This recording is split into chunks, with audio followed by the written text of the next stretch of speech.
first question is, what have you been up to the past couple of years? We haven't heard from you on a musical level, or any level actually. Where you been hiding? I've been recording one hell of a record, I think. And I really wanted to make sure it was something I thought was really special and something good to myself, you know, something where I said, that's fucking great. And I took a lot of time as a human being to grow, to have my musicianship, my songwriting grow as an artist, and I really wanted to put a record out, take some time away from everything, and really put together a record that I thought would be special. And it's coming out great, and also on top of that, I decided to start my own independent record label, and put my own records out, have a small custom label, and start my label with my own records. And at that point, maybe as the record company grew, to find other acts that I thought were really good and special, and put the records out. So it's been a process, you know, a growing process. But it's almost ready to go. The record's coming out really incredible. I'm really thrilled with it. I hate artists that hype themselves and go, everything I do is great, but I think this is something I can comfortably and sincerely say I think you're going to love it. I think it's going to be great. How did you first come to meet Gene and Paul, and how did that lead into writing? How much longer after you met them did you start writing with them? This goes back a long time now. You're asking something that goes back a lot of years. I met Gene first. My memory at that time, I think it was 1981, and I met him through another songwriter that he was trying to write songs with for their new record at that time, which was Creatures. His name was Adam Mitchell. And that's how I met Gene. We hit it off, we began writing together. Gene said to Paul, you should meet this guy, you should write with this guy, it's going great. And that's how it began. What was the first song you wrote with Gene? I guess he's the first one you wrote with. The first song Gene and I wrote was Killer, then we wrote I Love It Loud, and we wrote a couple of other songs, and also recorded Back on the Streets for the Creatures record. Tell me about Killer. That's kind of an unacclaimed gem. It's actually one of my favorites. Did you like that song? Yeah. Does anybody here know that song?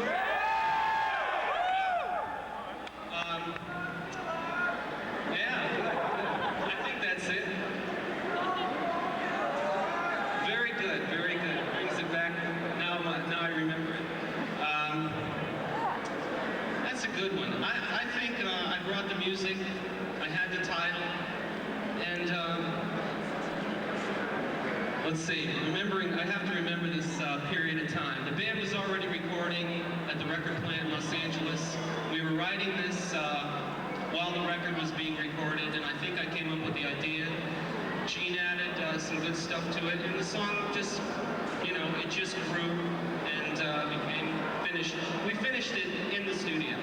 One of the all-time Kiss classics is I Love It Loud. Share the story about that, and does anyone remember that one? I still hear that a lot on rock radio. What was your question? How that came about, and also how the drum sound came about. It's probably the most unique drum sound on a rock record. We recorded that record. I was still new to the band, and I see that T-shirt. Yeah, all right, good. Yeah, very good. That record was recorded at a studio in LA called Record One, and it was a tiled room. It was all tile. And the drums had an incredible echo in this room. And it was the best drum sound I've ever heard. And it was a fabulously interesting recording of a record. That was my favorite recording experience, was recording Creatures, because of the studio, the experimentation that went involved in that record. And I was very new to the band at that time. And it was a real thrill. As far as your question on I Love It Loud, how we came up with it. Gene had a chant, which was that beginning, and I wrote the lyrics.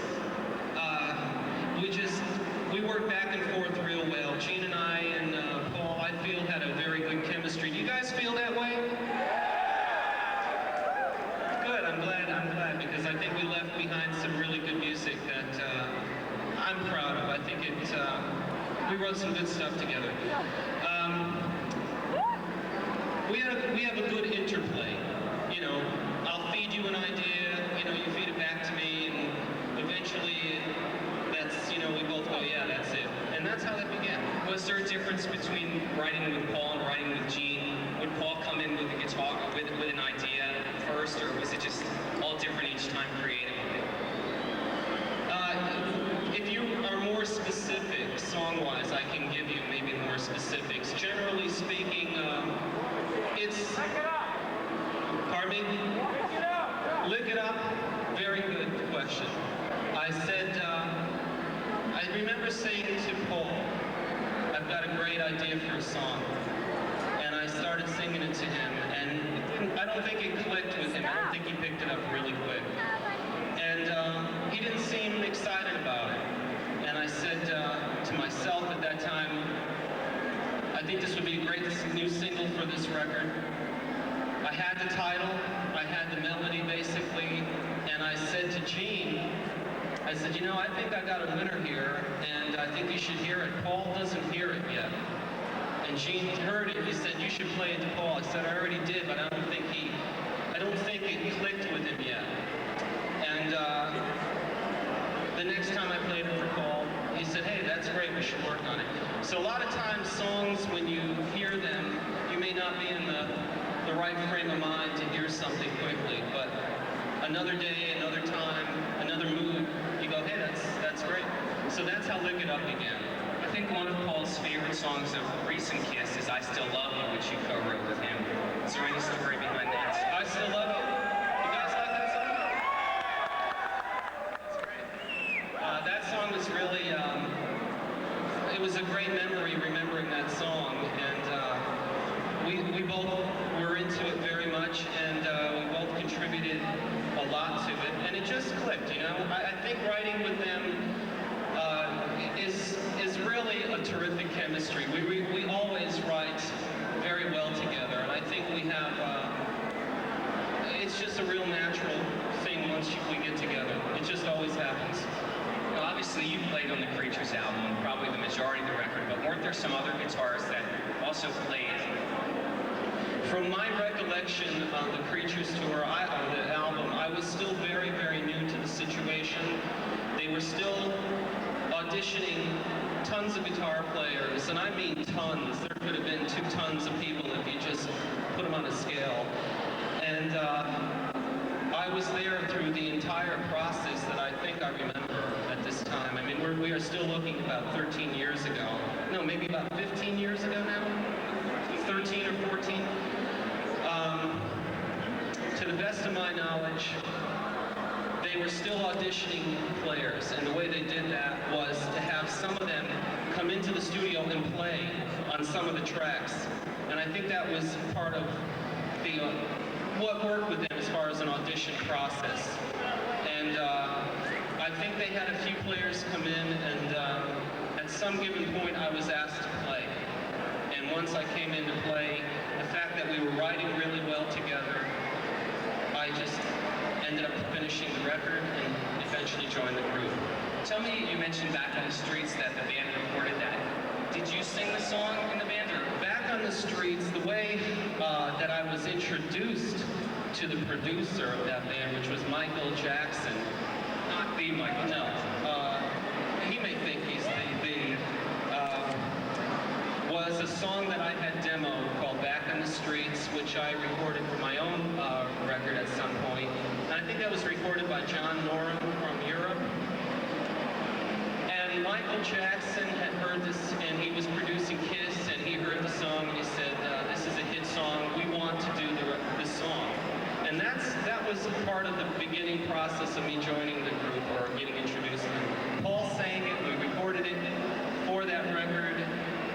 Later on, a couple of years ago, I asked Gene why we didn't do that song, and he said he didn't think Paul didn't think he sang it that well, and I thought it was great. Maybe it'll show up on a box set. I think it should, because it really was a great version, so we'll see. I wanted to ask you, did you come up with your makeup design? No, I didn't.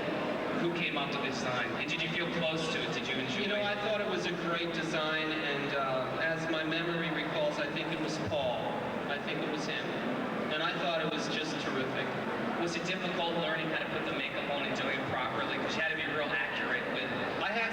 some Polaroids of early designs, you know, that we took. And they were just other designs. And I think I might have seen them not too long ago. And I used to have to practice at home in order to put it on. How long would it take you to put it on and do it properly? In the beginning, about 45 minutes. Towards, you know, the middle of the tour, maybe 15. Was it a difficult adjustment wearing the costumes? Because obviously you weren't used to wearing anything like that when you played prior bands. It was very hard. I think the hardest part were the boots, because the platforms were so high that I can remember falling down a lot on stage. And I could remember Gene telling me, why don't you just, you're down, just stay there. And we'll make believe it's part of the show. But they were hard to walk around with at first. When you put on the makeup, did it make you feel differently about yourself? I mean, you had some type of guys that you could work with. Did it make you feel a bit freer on stage with a character that you assumed?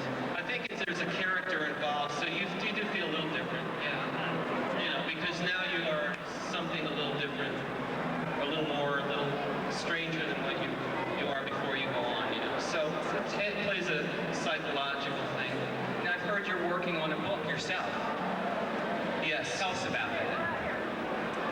I've decided to write a book about all of this because I'm asked questions that I never really can answer 100% truthfully.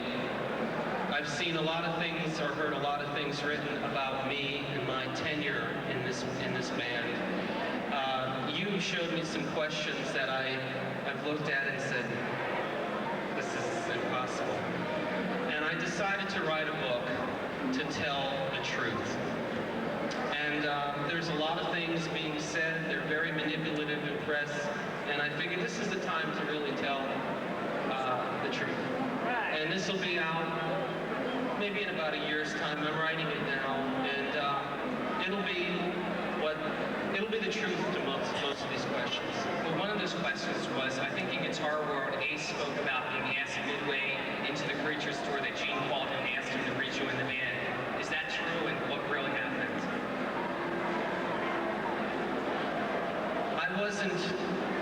I'm not around when people make telephone calls privately, but I was told, I don't know if this is true, but what I do remember Gene telling me was that Ace had asked to join the band again. This is what he told me. I don't know where the truth is there, I really don't know. But he had asked to join the band, and they said no.